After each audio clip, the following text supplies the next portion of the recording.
Hello, set aspirants. Now we are moving on to Module 2 Early Renaissance in England, Caxton, Mallory, Songs and Ballads, Thomas More's Utopia. These are the topics we have to go through in Module 2. So, William Caxton, as we all know, he is the first English printer.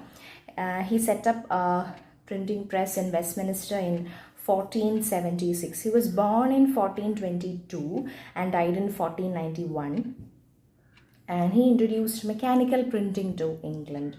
He published works in English, helping to standardize the language. And the notable works printed are the Canterbury Tales by Chaucer, Le Morte d'Arthur by Thomas Malory, and I don't know the pronunciation is right, the Recueil of the Histories of Troy, the first book printed in English. So the impact was there was the spread of literacy and ideas, and he made literature accessible to a wider audience, and he played a crucial role in the dissemination of Renaissance humanism. Now coming to Sir Thomas Malory, he was born in 1415 and died in 1471. His major work was Le Morte d'Arthur, and it was published by Caxton in 1485. So it is a compilation of Arthurian legends. It was written in prose in Middle English, and the themes are of chivalry, honor, loyalty, and tragedy. And it portrays idealism versus human fallibility. So the significance is that he put the foundation for later Arthurian literature, and it reflects the medieval values. But its publication marked the transition into the Renaissance. Now coming to songs and ballads, particularly it belongs to the folk literature, and it passed down orally, and it dealt with the themes like love, war, death, heroism and tragedy, and it is often composed in ballad stanza.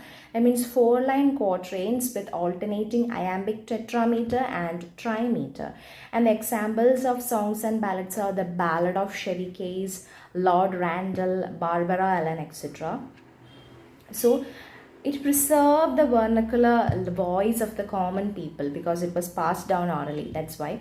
And it influenced later poets like Wordsworth and Coleridge because they often wrote in a natural human language, and it offered insight into social life and emotional landscape of the time.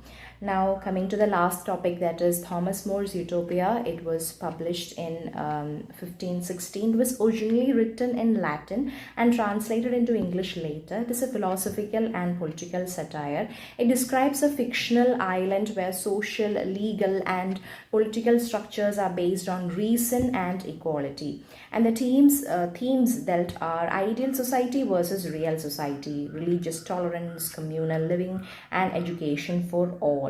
So there is this criticism of corruption, private property and inequality in England. So the significance is that it was a foundational text in Renaissance humanism, and it inspired debates about political theory, social justice and ideal governance. More was later canonized as a saint, and he was executed for opposing Henry VIII. So that's all for today. In next class, we will deal with Module 3. Bye.